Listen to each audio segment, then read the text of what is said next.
Would you like to learn from those that are taking their lives, their businesses, and their passions to the next level? Best-selling author of Speakeasy and master connector Lou Diamond is here to connect you to some of the most inspiring and amazing people on this planet. Get ready to thrive loud with Lou Diamond.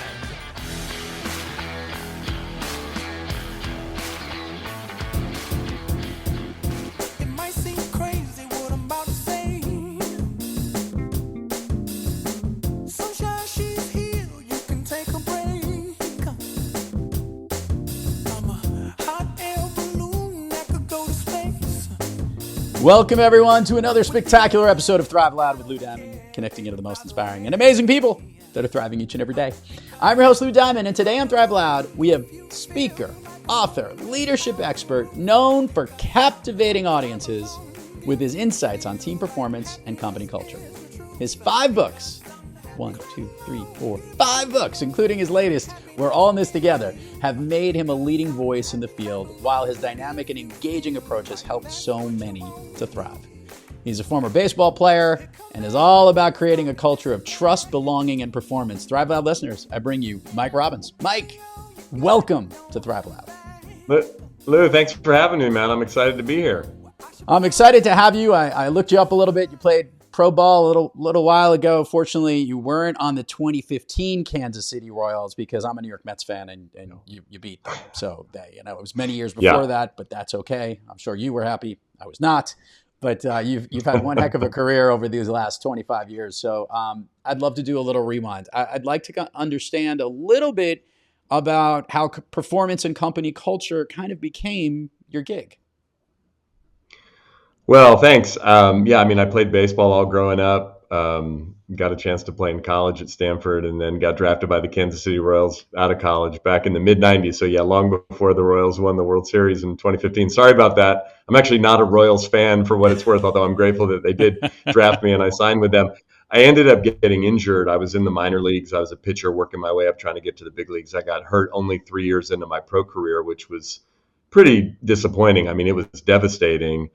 And once I realized baseball was over, I'd had a series of surgeries. I moved back home to California where I grew up. I got a job in the late 90s working for an internet company and figured, the business world, the real world was going to be very different than the sports world. And it was.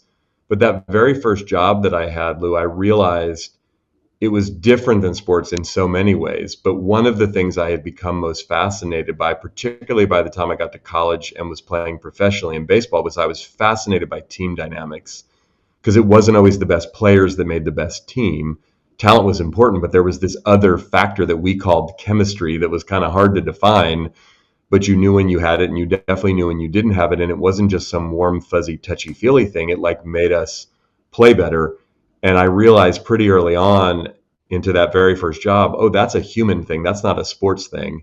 My manager at the time was just calling it culture. And so I worked for a few different internet companies in the 90s and just became more obsessed with this. And that's ultimately what prompted me to start my consulting business back in 2001 was I wanted to study more about performance, team performance, individual performance, and try to figure out what some of those intangible aspects of it were to try to harness that. I'd love to do a double-click deep dive on this.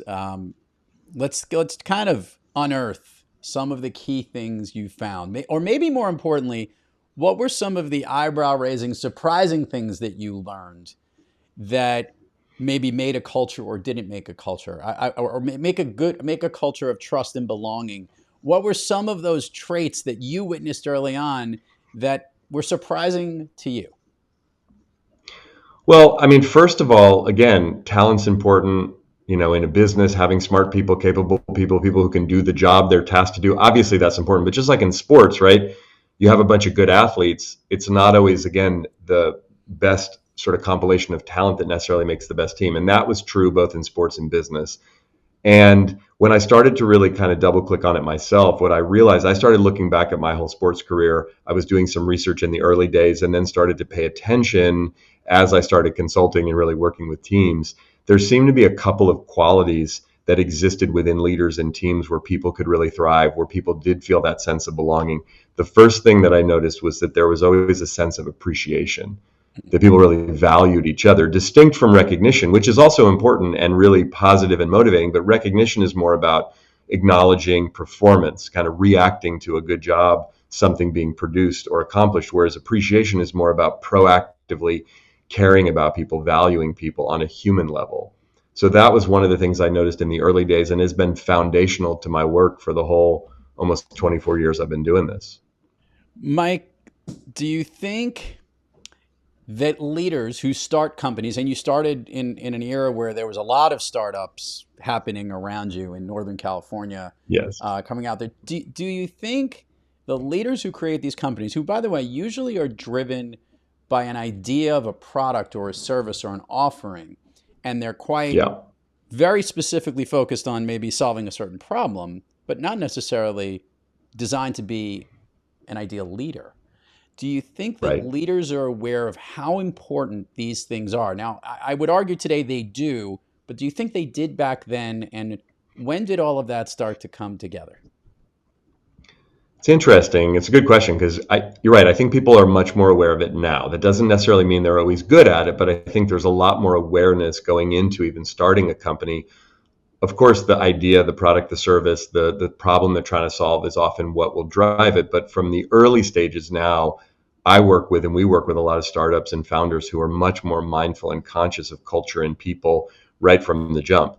20, 25 years ago when I first started doing this, I don't think there was all that much awareness of that. At least it wasn't the norm. It was much more the exception than the rule. And interestingly, when I started my consulting business, it was actually as the dot-com bubble had burst and a lot of startups literally went under and kind of went away. And so I do think over the decade between 2001 when I started my business and then through the recession in 08, 09, 2010, I actually think for a bunch of reasons, people have started to pay a lot more attention to things like culture and well-being and the actual humans involved in the work and in the business itself, and not simply just how do we grow this thing, how do we scale this thing, how do we solve this problem. Again, not to say that necessarily everyone is awesome at it today versus how they were 25 years ago, but I just think there is a lot more awareness of the importance of that in today's world. Mike, there's one thing to start out with that culture, and there's another thing to try to create it, and create it maybe in a Yeah. place where it might not exist.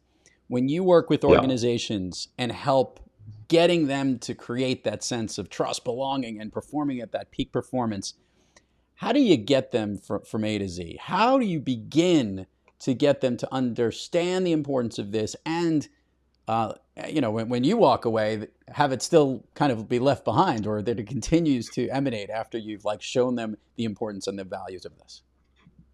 Well, I mean, it depends on the company, right? I mean, it's different when you're just starting and you've got 3 or 4 or 5 people versus you've got 25 or 50 or 100 or 500, or now we're, I mean, a lot of the companies we work with are startups, but I'll also go in and, we work with the Googles and Wells Fargos and Microsofts and Walmarts of the world that are huge companies, some of which have been around for a long time, and they have, pretty intense macro cultures. But even within that, when I'm working with a team or a leader, carving out what's the culture of their team and their organization going to be inside of the macro culture of the company is really important.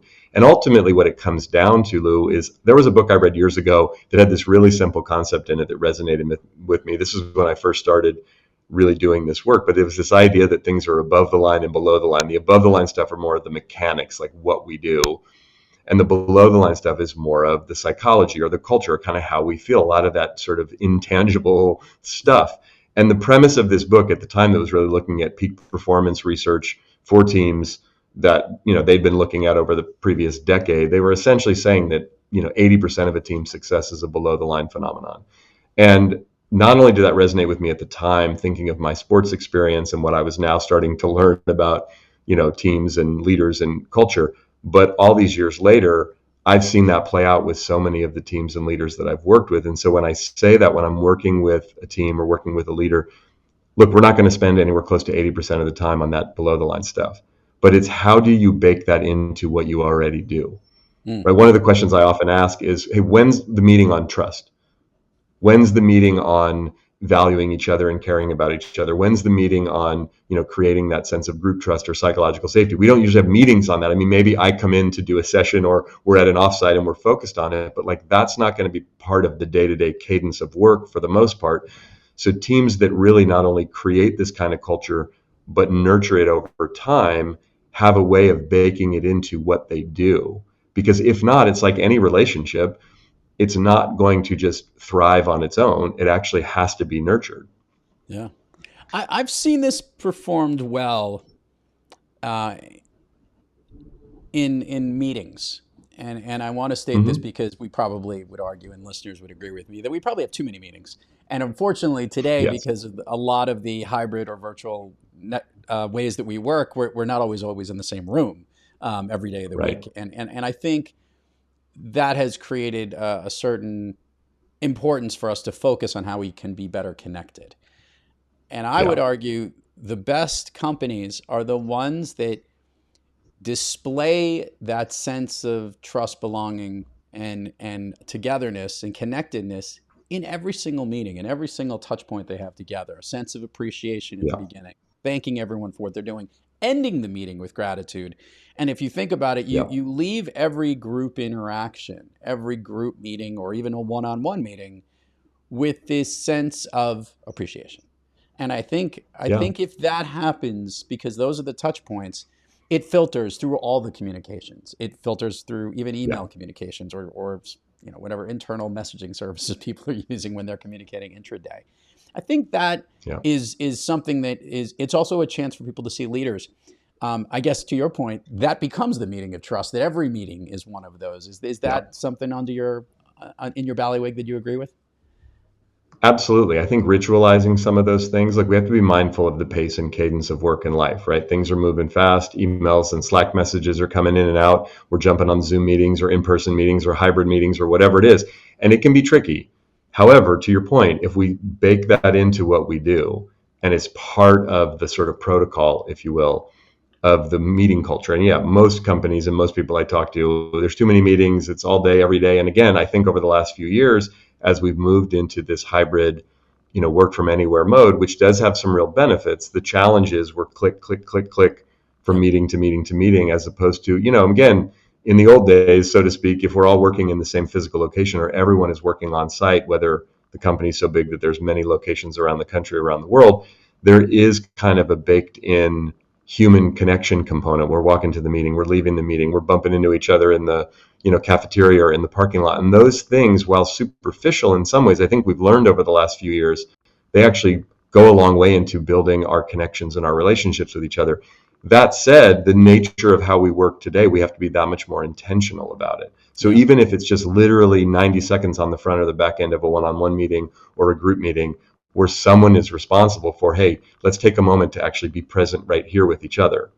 And I know it can sound a little weird or a little corny, and you have to kind of know yourself in the group, but just like, can we all take a breath? Can we all just check in for a moment on a human level? And then again, at the end of the meeting, can we acknowledge and express some gratitude and appreciation, not only for what we accomplished in the meeting, but just for everybody's time and energy and commitment? And again, if we're doing that genuinely, it's not going to seem corny and cheesy and rote. It's going to be real, but it does take a level of commitment. And there's going to be moments where it's actually awkward and vulnerable to do it. But to your point, if the leaders are modeling it, then that just becomes kind of the way that we work. Yeah. Not only are we all in this together, as part of the title of one of your more recent books, but you've written 5 books, which means obviously, look, you've got great content, you have a message and a voice that's out there, and you have been giving a gift to the world in this great content you're sharing. Yet I always find that there's kind of like a happy accident that happens to the content creator when that piece of content gets out there. There's a gift that you get back in return. Was there a special gift that you received in creating We're All in This Together?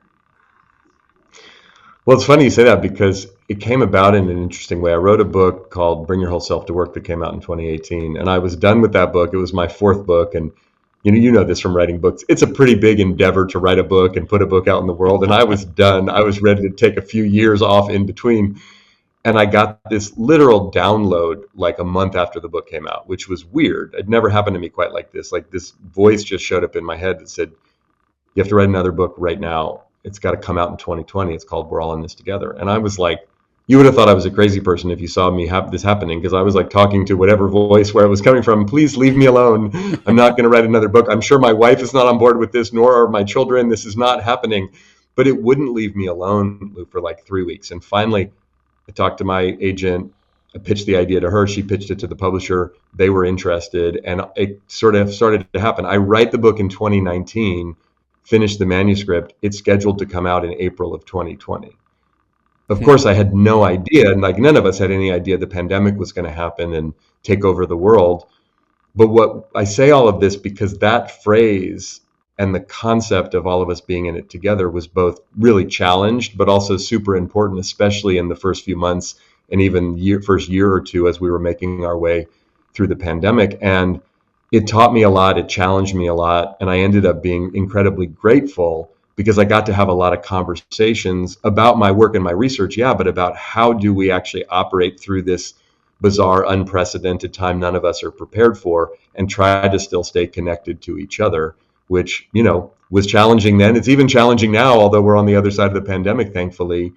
But I really feel like so many of the books that I've written and work that I do, that there's always hidden messages and learnings in it for me. I think I know something, which is why I decide to put it out there. And then I end up learning a ton in the process of not just researching and writing the book, but having the conversation. And that one in particular was probably the biggest learning curve for me overall. The book spoke to you before it even came out. I love that. Let's do the admin part of the show, and then we'll head down Fun Street. If you could share with the listeners all the places people can find you, Mike, websites, URLs, social handles. We'll put it in the show notes. It gets more engagement when they hear it from you. Yeah, best place to do that is just at our website, which is mike-robbins.com. There's links to all the socials and everything there. So just mike-robbins.com is probably the best. I like when you make it easy. It was just too easy. One site, one place. Everyone go check it out. Before we hit the real Fun Street button, there's a question that I ask most guests on Thrive Loud. You have been thriving throughout this career. Would it have been great to see you hoist a World Series trophy? Sure. Would it be even better to have you do all the great things you're doing? I'm sure you're more appreciative of that, which means on most days you are thriving. Yet on some days, Mike, when we're not quite kicking on all cylinders and we can't find the strike zone or can't make contact with the ball, we're not thriving. On those days, is there a practice you seek or an individual you seek out to help get yourself back on the thriving track? Yeah, first and foremost, my wife, Michelle, we've been together for almost 25 years, and I'm super grateful. I married someone who just, I'm blown away all the time that she said yes and she wanted to marry me and is still with me, but she's such a source of compassion and perspective. So leaning on her as I do is super important to me. And I would say the main practice for me that I've carried through many years that really helps me is I have a gratitude journal that I try to write in just about every day, and writing down a few things that I'm grateful for. A few years ago, I added in a piece of self-compassion in there. So I actually write down 3 things I'm grateful for and 3 things I forgive myself for. Wow. I try to do that first thing in the morning, and it really helps me just kind of stay centered and keep things in perspective. Like it. You shared with me a movie that was one of your all-time favorite ones, or maybe one to rewatch. Can you share with the listeners which one that is? Well, there's lots, but if I had to pick one, it's Forrest Gump. Some of it, Tom Hanks actually went to my high school in Oakland, Skyline High School in Oakland, California, although he graduated the year that I was born. I don't know Tom, but I've always loved him. But when I saw that movie, it just touched me in a way. I found it funny and heartwarming and fascinating. And it's always just, whenever it comes on or if I see it, I will just stop whatever I'm doing and watch it. It's also one of the best movie soundtracks of all time. I've always said that. Like I hear songs from that soundtrack and I think of clips from that movie, like, maybe he's, running on empty and he's jogging across the country, or any of the Vietnam songs, that played in the early 70s, late 60s, just really good stuff. And of course, a great character and some unbelievable quotes within it. So great stuff. Totally. It's great. Yeah. All right. The speed round here, we're taking a stroll down Fun Street. We're doing basically the Speakeasy pub crawl. We're stopping off at all these little places, taking a shot of gumption, and you're going to answer all these questions and check it out. So our first stop is, of late, is there a song you love to listen to, or maybe one that pumps you up? Oh, a song of late.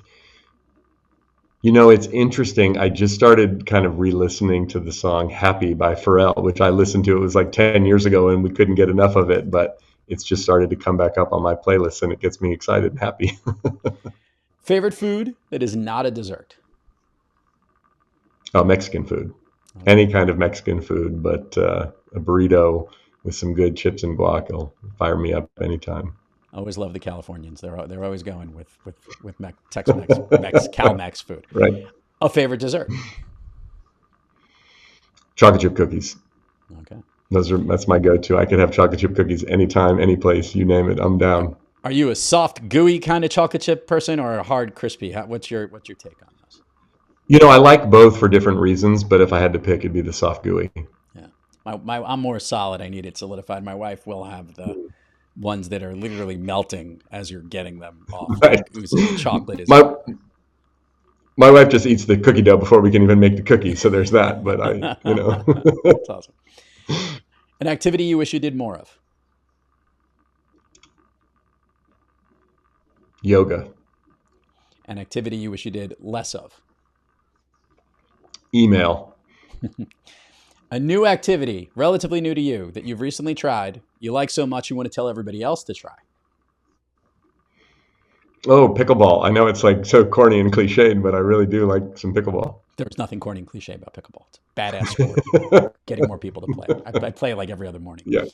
If I could snap my fingers and Mike Robbins could be anywhere in the world, where is he? Maui, Hawaii. Not a bad call. I feel like we should, I'm going to hop on a plane. Let's go there right now. Mike Robbins, everybody check him out. We're all in this together. All of his stuff, creating a culture of trust, belonging, and performance. Hey, man, keep doing what you're doing. That's part of why this program continues to thrive loud. 1,000+ episodes and strong. So great to have you here, and thanks for coming on. Thanks for having me. You got it. To all our listeners out there, thank you for joining us. Until next time, keep moving onward and upward. And remember, be brief, be bright, be gone.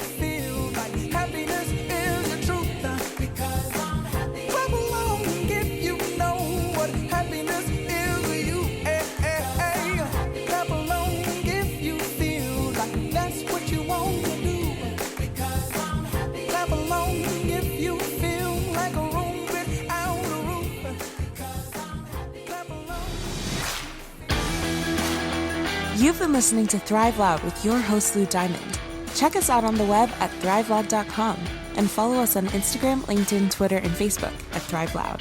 And check us out on the Good Pods app at Thrive Loud, where you can follow, listen, and connect directly to Lou and all of the Thrive Loud episodes. Thanks for listening.